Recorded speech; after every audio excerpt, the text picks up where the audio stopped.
ओम Ram Rahway नमः। दोस्तों, ये मंत्र राहु देव के लिए किया जाता है। टोटल 18,000 मंत्र करने से राहु देव कैसी भी स्थिति में हो कुंडली में हमेशा के लिए सिद्ध हो जाते हैं।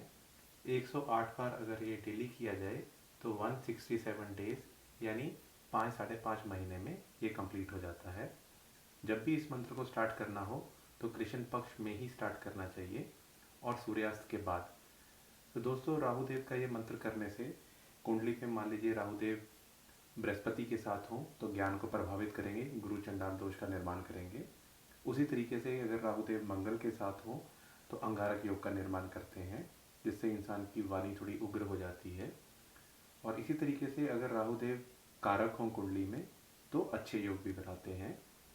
और राहु देव अगर किसी भी ग्रह के साथ ना बैठे हों, अकेले बैठे हों, तो क्योंकि ये छाया ग्रह हैं तो ये उस घर के मालिक का स्वरूप ले लेते हैं। और इसी तरीके से अगर मान लीजिए वो किसी के साथ युति बनाए हो तो वो उसके ऊपर ग्रहण लगा देते हैं, तो छाया कर देते हैं उसके ऊपर।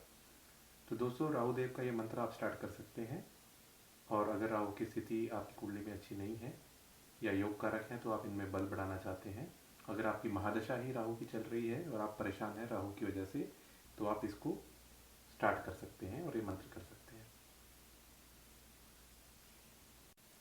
दोस्तों, आगे बढ़ते हैं हमारे लेसन 10 की तरफ, जो है ग्रहों की दृष्टि।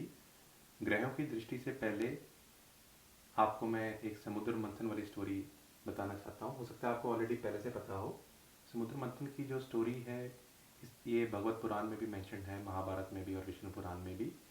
इससे ये बताया जाता है कि जो अमृत था वो कैसे उसका ओरिजिन हुआ, कैसे वो निकला। तो दोस्तों, इंद्रदेव जो थे वो स्वर्ग के, आप जानते हैं कि इंद्रदेव राजा हैं। वो अपने हाथी ऐरावत पे सवारी करके जा रहे थे और एक साधु थे दुर्वासा, वो उनको मिले। उन्होंने एक माला उनको दी इंद्रदेव को। तो इंद्रदेव ने वो माला अपने आ, हाथी के ऊपर रख दी ताकि वो ये दिखाए कि वो उनका आदर करता है। उस माला में जो खुशबू थी उससे कुछ मधुमक्खियां वहां पे आ गईं। इस चीज़ से नाराज़ होके इंद्रदेव ने उसे गिरा दिया माला को। जो साधु थे उनको ये बहुत बुरा लगा कि उन्होंने एक माला प्रसाद की तरह दी थी और उन्होंने उसे गिरा दिया। तो जो ऋषि दुर्वासा थे उन्होंने इंद्रदेव को श्राप दे दिया था कि उनकी सारी स्ट्रेंथ चली जाएगी, उनका कोई फॉर्चून सारा चला जाएगा, उनकी एनर्जी भी चली जाएगी। इस तरीके से उनको श्राप दे दिया था।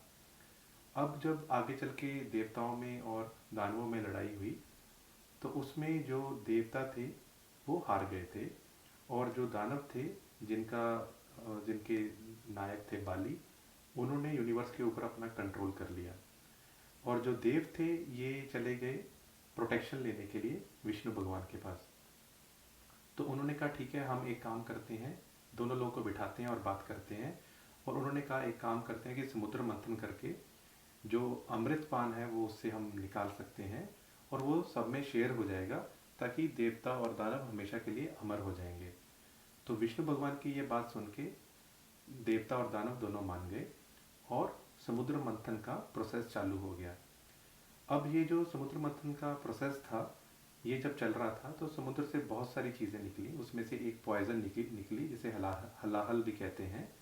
और ये जो वो पॉइजन थी जो शंकर भगवान ने पी ली थी, क्योंकि कोई भी और पीने को रेडी नहीं था पॉइजन को।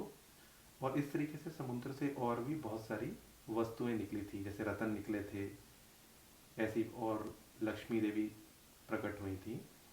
तो दोस्तों, इसी में एक चीज़ जो निकली थी वो था अमृत।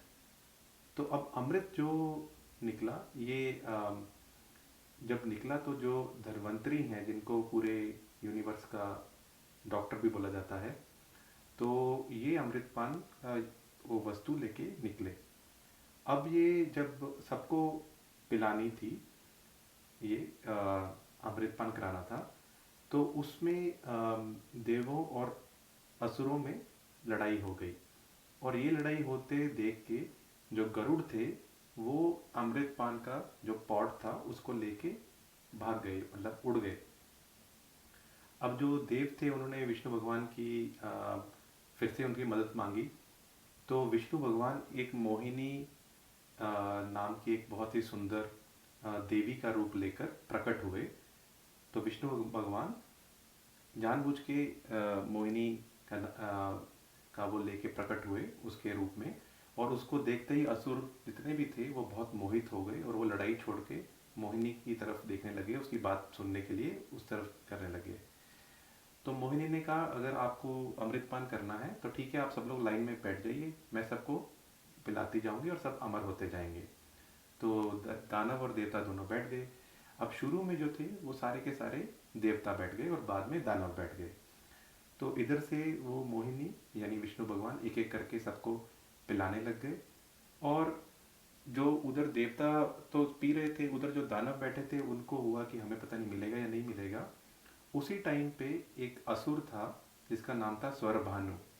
तो उसने अपने आप को देवता के रूप में बना के वो लाइन में आके बीच में बैठ गया। तो जैसे अमृतपान कराया जा रहा था एक एक करके सभी देवताओं को, उसी टाइम पे ये जो राक्षस था इसको भी अमृतपान हो गया। जैसे ही पता चला सूर्य को और चंद्रदेव को कि ये जो बैठा हुआ है ये राक्षस है, ये देवता नहीं है, तो उन्होंने मोहिनी को बताया यानी विष्णु भगवान को बताया कि ये तो राक्षस है और ये यहाँ पे बेस बदल के बैठा हुआ है। तो विष्णु भगवान ने अपना सुदर्शन चक्र चला के उसी टाइम उसका सर काट दिया। तो जो कटा हुआ सर है वो बना राहुदेव, क्योंकि अब वो उन्होंने अमृतपान तो कर लिया था तो अब उनको देवता का दर्जा मिल गया, और जो बाकी की बॉडी बच गई वो हो गए केतुदेव।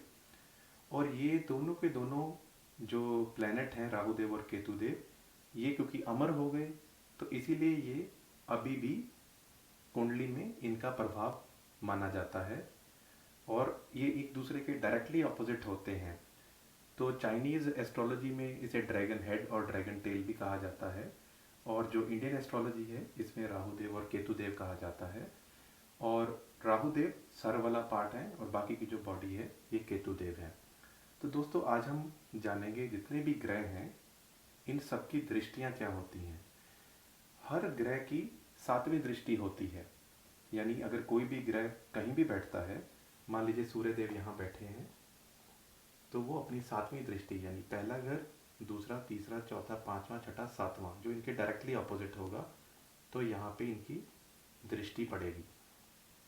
इसी तरीके से अगर चंद्रदेव होंगे, मान लीजिए वो यहाँ बैठे हैं, तो इनकी काउंटिंग इन जहाँ ये बैठे हैं ये पहला घर है तो इसी से काउंटिंग चालू करते हैं। तो first, second, third, fourth, fifth, six, seventh, तो यहाँ पे इनकी डायरेक्टली अपोजिट सेवन्थ दृष्टि पड़ेगी। ठीक है दोस्तों, हर ग्रह की सातवीं दृष्टि होती है। पहली चीज तो ये है। दूसरी चीज ये है कि जो बृहस्पति, राहु, केतु, मंगल और शनि हैं इनको एडिशनल दृष्टियां भी प्राप्त होती हैं। वो कौन सी होती हैं वो मैं आपको बताता हूँ। मान लीजिए हम बात करते हैं बृहस्पति की, देवताओं के गुरु बृहस्पति।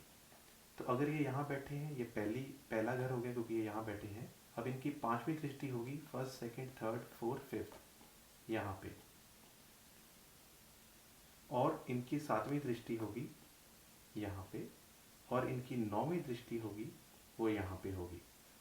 अगर मान लीजिए बृहस्पति देव यहाँ नहीं बैठे होते, मान लीजिए यहाँ बैठे होते, तो इनकी पांचवी दृष्टि बनती 1 2 3 4 5 यहाँ पे, सातवीं यहाँ पे और नौवीं यहाँ पे।